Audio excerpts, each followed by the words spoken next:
Just Torah is a channel mainly for people who believe in keeping the law or instructions, along with belief in salvation through Yahshua. If you do not have this belief, please don't waste your time with this channel. I'm not here for debates or arguments. I'm only here to study Torah according to the scriptures. Thank you. And this is actually my first video. And if you're wondering which Bible I'm using the Cepher Bible because it uses the name of Yahweh, God's real name. I prefer to use that because instead of the generic word God, because it can stand for anything. But I'm starting from Exodus chapter 19, when the covenant was first established with Yashar'el and YAH.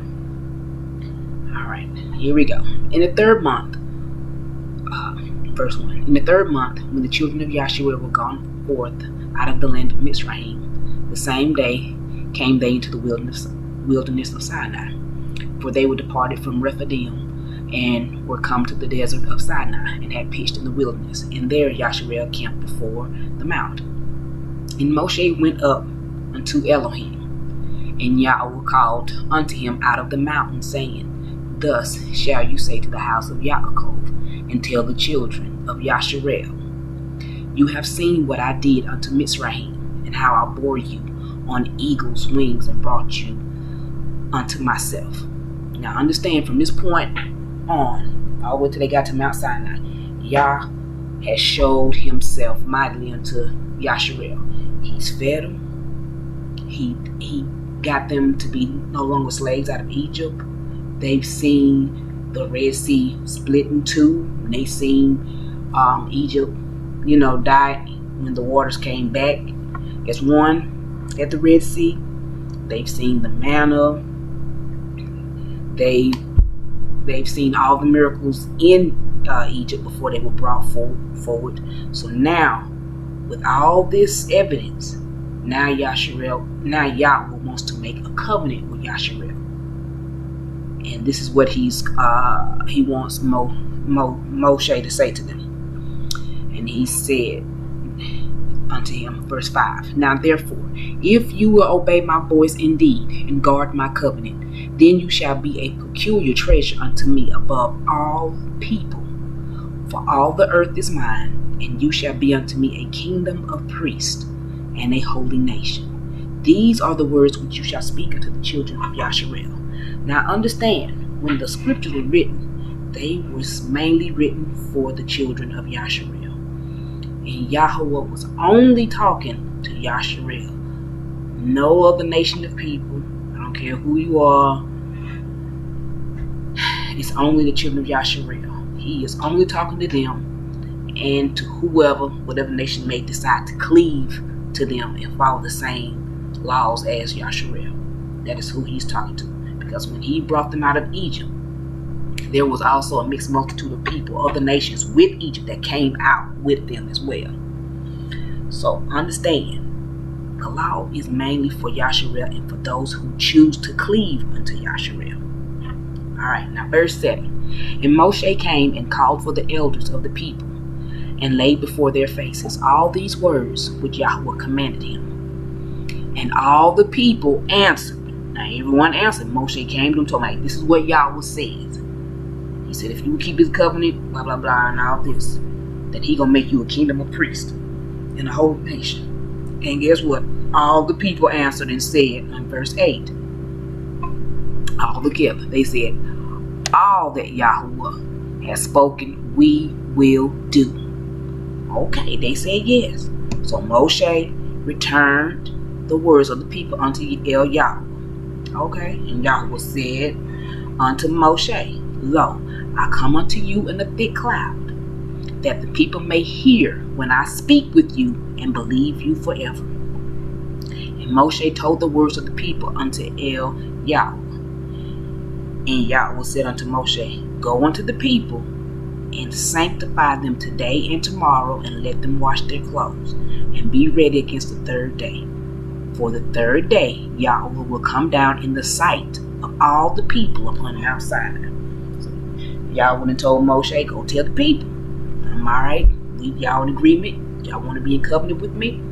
On the third day, Y'all be ready. Sanctify yourselves, cleanse yourself up, make sure you don't eat nothing unholy or whatever. And be unclean, because you must be holy to stand before Yah. Anything unholiness will cause yourself to die, because nothing unholy can stand before him. That's how holy Yah is. And sometimes I think we forget that come as you are. No, you can't just come any kind of way before Yah. Alright. Verse 12. And you shall set bounds unto the people round about, saying, Take heed to yourselves that you go not up into the mount, or touch the border of it. Whosoever touches the mount shall be surely put to death. There shall not a hand touch it, but he shall surely be stoned or shot through. Whether it be beast or man, it shall not live. When the shofar sounds long, they shall come up to the mount. And Moshe went down from the mount unto the people, and sanctified the people, and they washed their clothes. And he said unto the people, Be ready against the third day. Come not at your women. You don't have sex, because I need you holy. So when you have sex, you make yourself unclean. So do not have sex either. They had to be purified. They had 3 days to be purified. And it came to pass on the third day in the morning that there were thunders, light and lightnings, and a thick cloud upon mountains. So now everybody at the bottom of the mountain looking up, and all of a sudden you see thunders and lightning, and the voice of the shofar exceedingly loud. So the trump was blowing loud. So now they're supposed to really be coming close to the mount, so that all the people that was in the camp trembled. I guess that thunder and lightning was so loud, and the loud sound of the trump scared the people. Now they scared, they nervous, like these thunders, like what is going on? And Moshe brought forth the people out of the camp to meet with Elohim, because remember, he said when the shofar blows long, then come to the bottom of the mountain. And they stood at the nether part of the mount, and Mount Sinai was altogether on smoke. It was lit up, because Yahweh descended upon it in a fire. Mount Sinai lit up in smoke and fire, and it's just in blaze. And you looking like, well, how did that happen? Out of nowhere. All they did was saw fire come down from out of nowhere, and now the mountain on fire, and smoke, heavy smoke, and lightning going on, and thundering, and the smoke thereof ascended as the smoke of a furnace, and the whole mount quaked greatly. They had an earthquake at the same time. Alright, verse 19.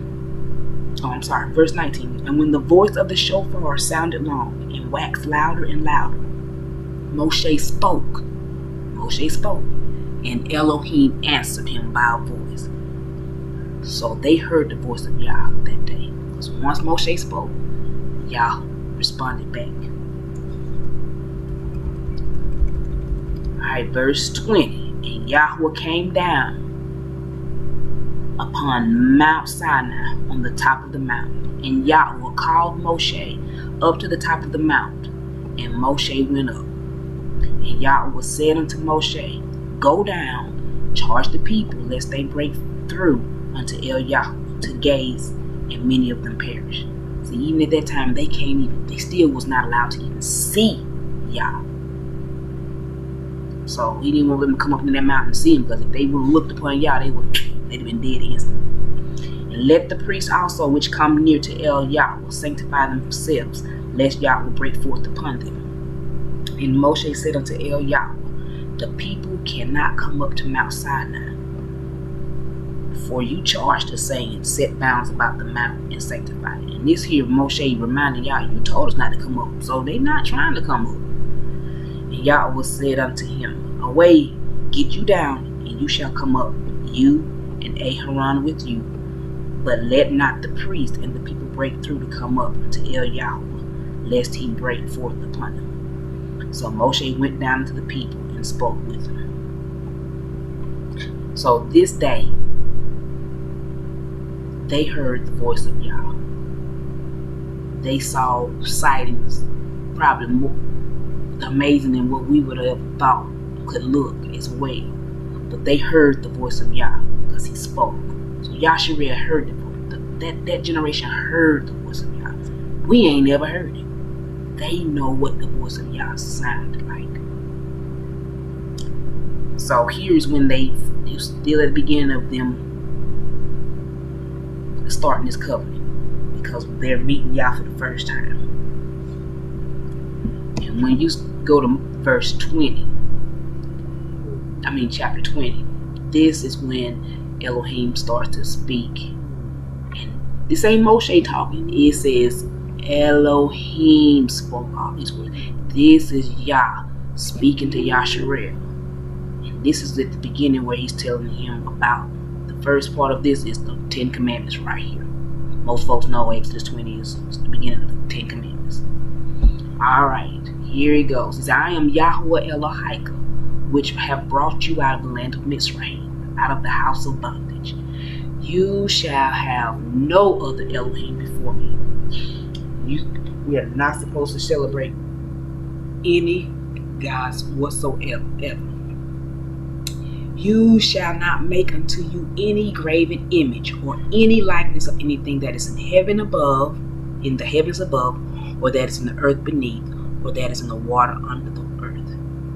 This is where I believe a lot of us are making mistakes. If you are walking around with a cross or a picture of Yahshua on the wall, or any kind of image that's saying this is me as a Christian, or this symbol is me as a Israelite or whatever, you in the wrong, because we are not supposed to have any images whatsoever. Remember, we serve the invisible Elohim. He doesn't want any images. None. If you were reading early history, that the early, as they say, Christians, before it became, say, pre-Constantine, they were ostracized because they didn't have images whatsoever. Because that's what people couldn't understand, is how you don't have an image of a God or image to worship. And Yahweh, even the early Jewish people, they did not have images. And we walking around here with crosses. That's a no-no. That's already image. If you got crosses, the fish symbol, all that, these little Christian emblems we have now that's popular, because even I used to have them. Throw them away, get rid of them. Remember, Yah is a jealous El. He don't play that. He really don't. He said in verse 5, you shall not bow down yourselves to them nor serve them. For I, Yahweh Elohim, and which means Yahweh, your Elohim, am a jealous El. Oh, baby. Visiting the iniquity of the fathers upon the children unto the third and fourth generation of them that hate me. If you hate them, put an image up somewhere. Have a picture of Jesus on the wall, or Yahshua, as I believe in calling him by his Hebrew name and not Jesus. Have a picture of Yahshua up. Yahshua never asked you to worship his image or anything, but yet we see him all the time. You see churches with crosses on top. No. And showing mercy unto thousands of them that love me and guard my commandments. If you love Yah, you will keep his commandments. If you want to show praise and honor to Yah, just be obedient to his word. That's all. That is the most sweet smelling savor smell he would ever have. Is the smell, obedience. Because a lot of us talk, but we don't obey. And you shall not take the name of Yahweh Elohim in vain, for Yahweh will not hold him guiltless that takes his name in vain. Remember the day of the Shabbat to keep it holy. Y'all, this is serious. And you will see him always talking about Shabbat all through Torah. All through Torah. If you're not keeping Shabbat, I will advise you to keep it. It is very serious to y'all. If he keeps Shabbat, what makes you think you're not supposed to keep Shabbat? 6 days shall you labor and do all your work. But the 7th day is the Shabbat of Yahshua. In it, this is his day. If he rested, you supposed to rest. You sit down. Rest. I don't know how else to say that. In it you shall do not any work, you nor your son, nor your daughter, nor your manservant, nor your maidservant, nor your cattle, nor your stranger that is within your gates. Ain't nobody supposed to be working. Y'all supposed to be resting. It is a lovely thing, because I do love my Shabbats. For in 6 days, and he's telling you why you're supposed to keep the Shabbat. For in 6 days Yahweh made the heavens and the earth, the sea, and all that in them is, and rested the 7th day. Even Yah rested on the 7th day. Come on, babies. Wherefore Yahweh blessed the day of Shabbat. It is a blessed day. You are blessed when you keep Shabbat. He will bless you for keeping Shabbat and hallowed it. Honor your father and your mother, that your days may be long upon the land which Yahweh gives you. Please teach your children to honor you. Honor your parents. Respect them. Even if they acting crazy, do not talk back to them. Believe me, it ain't worth it. You will shorten your days. There is a hierarchy in how Yah works. And think about it. He's just teaching you how to act in hierarchy. And it's just, everybody has to answer to somebody. Everybody does. Respect your mom and dad. Just so you can live long on this earth. You know, this is not the best, but still. Don't nobody want to die early unnecessarily. You shall not kill. No murder. You shall not break wedlock. No adultery. You shall not steal. No robbing. You shall not bear false witness against your neighbor. No lying, people. Even though we do it from time to time, we shouldn't do it. You shall not lust after your neighbor's house. You should not lust after your neighbor's woman, which means their wife, nor his manservant, nor his maidservant, nor his ox, nor his ass, nor anything that is your neighbor's. We are not supposed to be covetous after other people's stuff. We need to stop being jealous when we see somebody doing well. They got a better house, better car, whatever. We are not supposed to be jealous and desire the things that they have. Yah has something for everyone. And all the people saw the thunderings and the lightnings and the noise of the shofar. And this Yah talking to them, and all this is going on at the same time. The noise of the shofar and the mountain smoking. And when the people saw it, they removed and stood far. Boy, the people saw this and they heard Yah's voice and what he said, and everything. They was like, man, nah, I can't do this. This a little too much. And they said to Moshe, because they were like, you speak with us, and we will hear. But let not Elohim speak with us. They were like, no. Y'all, they was like, Moshe, look, you come talk to us. Now you tell us what Elohim gonna say, what Yah say, and then you come relate to us. We can't handle Yah. Yah, he's scary. We chicken, we scared. We ain't gonna do that. We ain't gonna do that. How about you talk to him for us and just tell us what he say do, and we just do that. And Moshe, I'm at verse 20, and Moshe said unto the people, fear not, for Elohim is come to prove you, and that his fear may be before your faces, that you sin not. And the people stood far off, and Moshe drew near to the thick darkness where Elohim was. And they looking at him like he said, you say fear not? I ain't gonna do that. Moshe probably started talking. The more people probably moved back like, nah, I ain't gonna do that right there. You talk to us forward. And while he doing this, he gonna go close to the mountain and into all that thick cloud. And they like, nah, we'll wait for you when you come back out. And verse 22, and Yahweh said unto Moshe, thus you shall say unto the children of Yashar'el, you have seen that I have talked with you from heaven. They literally heard Yah's voice. They know they have heard it. Scared them. They can't say they ain't never heard Yah's voice. So they know. Can't. Because ain't nobody ever heard a God speak before them. Even the Egyptians, they ain't never heard no Egyptian God, no whatever guys was out there during the time. Yah is the only Elohim that speaks, and his people heard him.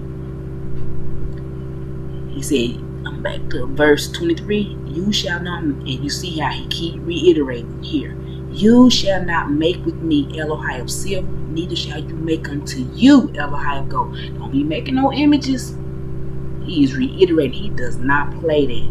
Like I'm saying, no image, don't be making no ornaments, no emblems, nothing, because he is jealous.